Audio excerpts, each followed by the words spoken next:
actually vote? U.S. citizens and over the age of 18. Any other restrictions or anything like that that you guys can think of? Male landowners. It used to be, yes, it used to be.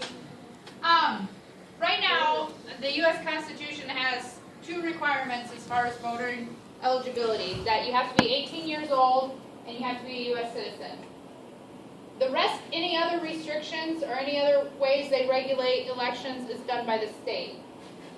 The state of Iowa, you have to be a resident of the state, and you can't be registered in another state. There's a lot of senior citizens in Iowa that tend to go like down to Florida or Arizona during the winter.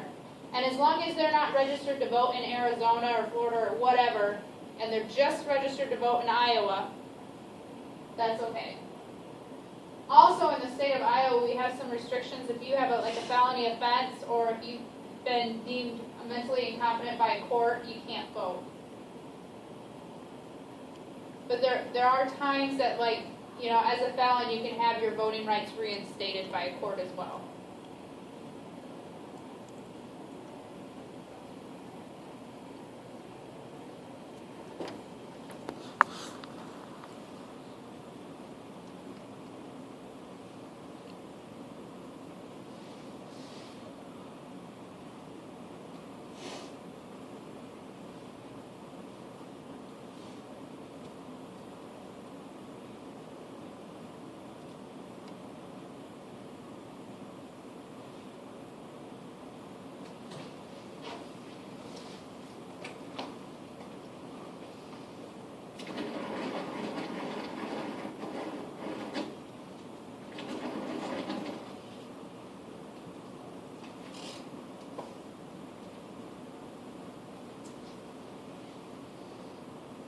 Another restriction we kind of talked about in Iowa, you have to be registered to vote just in the state of Iowa. And 49 other states have that same restriction, that you have to be registered in their state to vote in their state. The only state that does not require you to register to vote is North Dakota.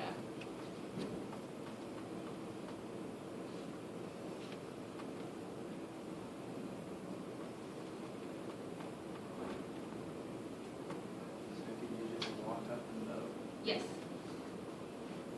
You can just show up to any of the polls and just vote. And in Iowa, we have election day registration, which means that the day of the election, as long as you bring a proof of ID or a proof of insurance, proof of residence, and proof of residence would be like maybe an electric bill or some sort of utility bill. But as long as you have that proof of ID and a proof of residence, you can go the day of the election and register to vote.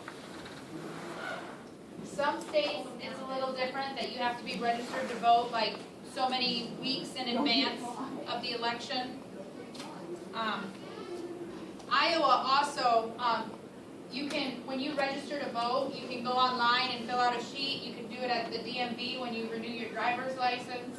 I know at UNI during the election, the last presidential election, they had a big push for voter registration, so they had like a booth and they were encouraging people to register to vote. You can do that there. So that's kind of unique about Iowa, is that the election day you can register to vote.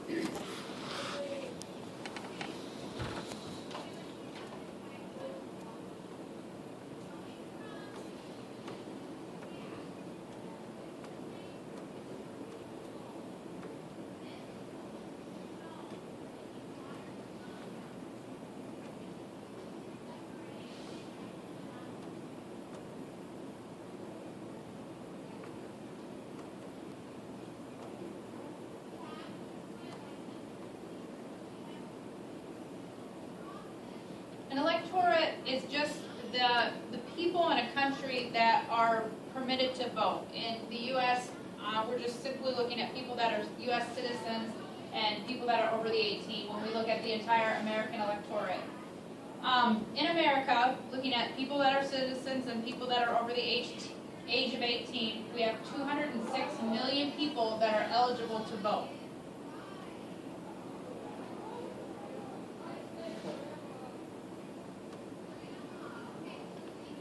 And of that 206 million that are eligible to vote, 146.3 million are actually registered. And then you also, again, you have to take into consideration that North Dakota, the one state, you don't have to be registered to vote. But every other state, 49 other states, you do have to be registered to vote.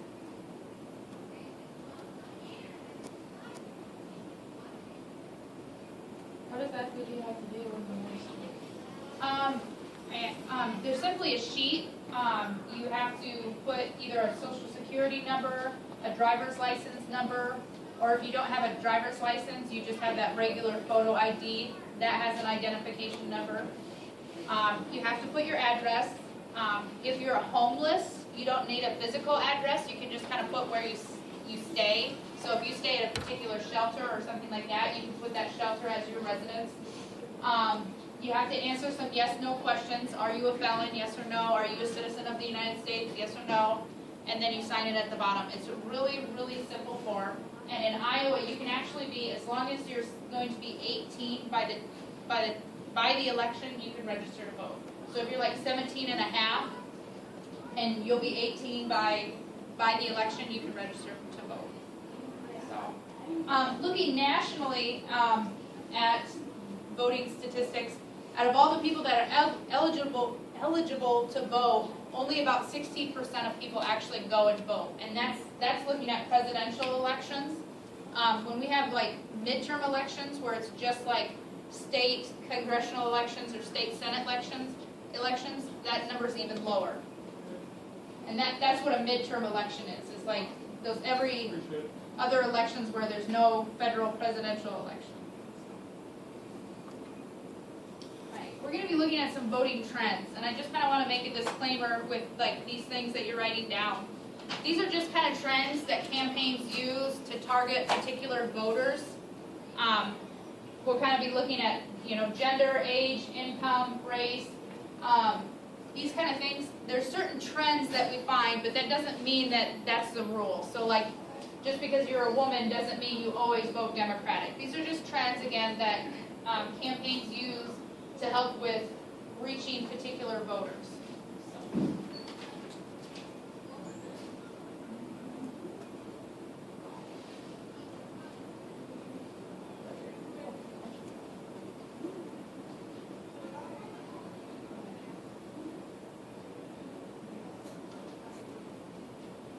So strictly looking at gender, we find that males have no clear party that they vote for. It's pretty evenly split 50-50. Females, though, we find they tend to vote more Democratic. Does anybody have any ideas why?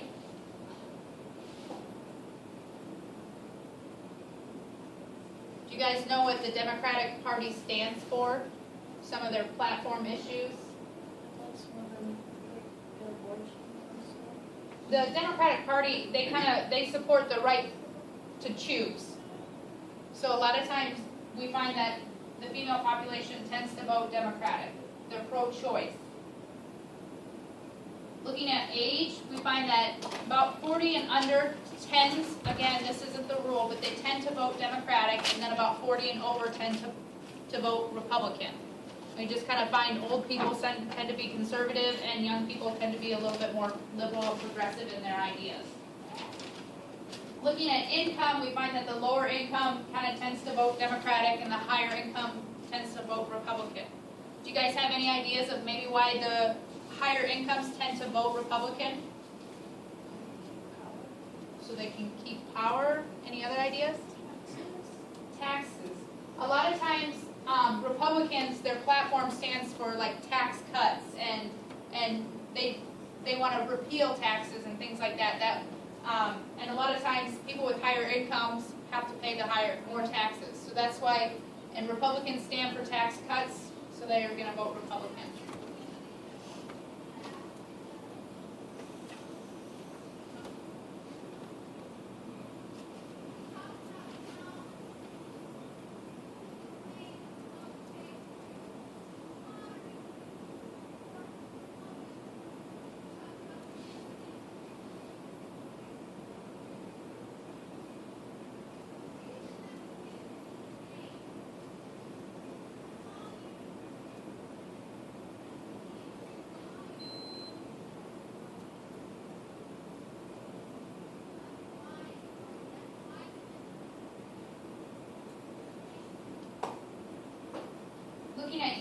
membership, we find that people that are a member of a union, they tend to vote Democratic.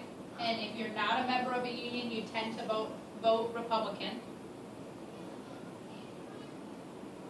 And then looking at race and ethnicity, we tend, a lot of the minorities, such as like African Americans, Latinos, those minority groups tend to vote Democratic, and then majorities, such as like Caucasians, whites, they tend to vote Republican.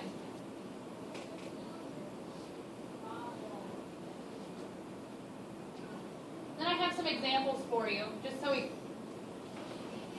kind of get an idea. So let's just pretend Lisa is a 25-year-old African-American female, and she belongs to the National Federation of Nurses, which is a union at the clinic where she works. And Lisa would describe herself as middle class. What political party do you think that she may vote for? Democrat, yeah.